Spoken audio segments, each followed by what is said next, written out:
O grande desafio hoje é que os programas de atendimento às crianças e adolescentes tenham qualidade.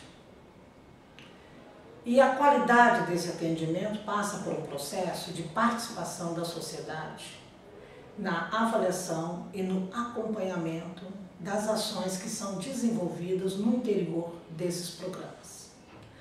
Nós temos que compreender que as políticas públicas no Brasil, com esta ideia de política pública, ela é muito recente, essa ideia no Brasil.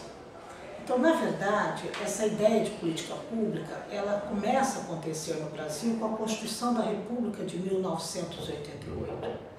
Então, nós somos ainda bebês do ponto de vista de pensar em política pública, pensar na qualidade dessas políticas públicas. Na verdade, também, nós ainda precisamos de quantidade de programas, quantidade de projetos, quantidade de serviços.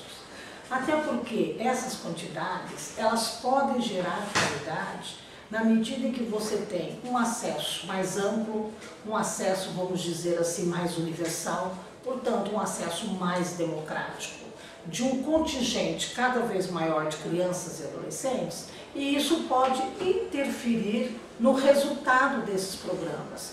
Quais são os resultados desse programa? Por exemplo, compreender que crianças e adolescentes são sujeitos. O que é ser sujeito de direitos numa sociedade em que nós tivemos pouco tempo de democracia, pouco tempo de participação popular e pouco tempo de debate sobre os direitos fundamentais do povo brasileiro. Então, acho que essa ideia, ela está em construção nesse país. E essa construção tem a ver também com a concepção de crianças e adolescentes que nós temos.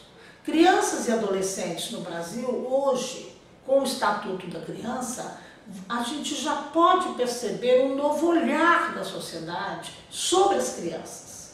Era muito comum, por exemplo, no começo dos anos 90, em que eu comecei a trabalhar as primeiras pesquisas, os primeiros enfrentamentos sobre a erradicação do trabalho infantil, que era comum você ouvir dos nossos entrevistados questões da seguinte ordem: não, mas é bom que tá trabalhando, né? Porque assim ele não está roubando. Mas só que ele estava trabalhando nos faróis, ele estava trabalhando em situações degradantes. E no horário que ele estava trabalhando, ele não estava na escola.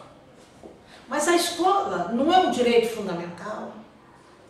Então, hoje, eu percebo como pesquisadora, como educadora social, eu percebo que há uma diferença desse olhar. Hoje você não diz mais assim: olha, ainda bem que ele está trabalhando e ele não está roubando. Hoje você diz o seguinte: mas por que ele não está na escola? O que está acontecendo? Então, eu acho que nós estamos conseguindo fazer essa mudança do olhar da sociedade sobre essa ideia de que para os pobres, qualquer coisa pobre basta. Ou, para os pobres, o trabalho é, entre aspas, a educação, fecha aspas, por excelência.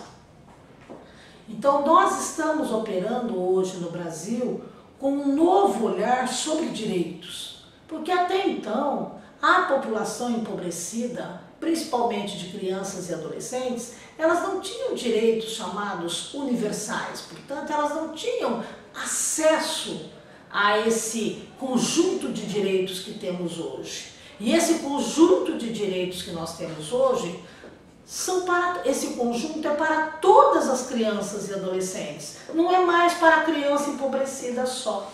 E isto é uma mudança fundamental do olhar e trato do Estado brasileiro. Quando eu coloco o Estado, entendendo o Estado no seu sentido ampliado, esse olhar é um olhar de fino trato com a questão da criança.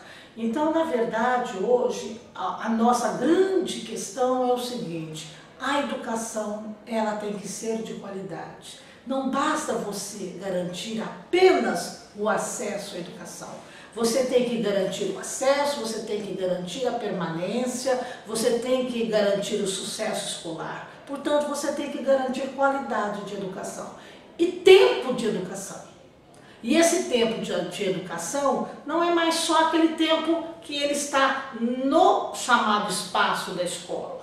Então esse tempo da escola vai ganhando outra dimensão. E esse tempo, por exemplo, vai ganhando a dimensão de uma escola integral. E uma escola integral que, na verdade, integraliza esse sujeito estudante, que vamos chamar esse sujeito estudante crianças e adolescentes, que é o maior contingente do público da educação formal regular. Então, para esse contingente de crianças e adolescentes é que nós estamos buscando essa educação de qualidade. E, portanto, essa educação integral e que vai integralizar essa ideia de sujeito de direitos, essa ideia de prioridade absoluta e, o mais importante, essa ideia que criança e adolescente, eles estão em fase peculiar de desenvolvimento. O que significa isso? Que a sociedade tem que cuidar da sua população infanto-juvenil. E eu acho que nós estamos conseguindo fazer essa mudança de olhar. E evidentemente que quando eu trabalho com essa ideia de mudança do trato, o trato seria então as políticas públicas. Seria, vamos assim, de um modo mais simples, a política de atendimento. Seria os programas que são destinados a essas crianças e a esses adolescentes. Então são políticas que, na verdade, à medida que elas vão acontecendo no cotidiano, o que você tem? Você tem uma diminuição desse espaço entre o direito que está proclamado, vamos dizer assim, na gramática da lei, com o direito realizado, concretizado, efetivado, que a gente poderia dizer a gramática dos direitos humanos ou dos direitos que levam à concretude desse que eu chamo de desenvolvimento sadio e adequado da infância e adolescência do Brasil.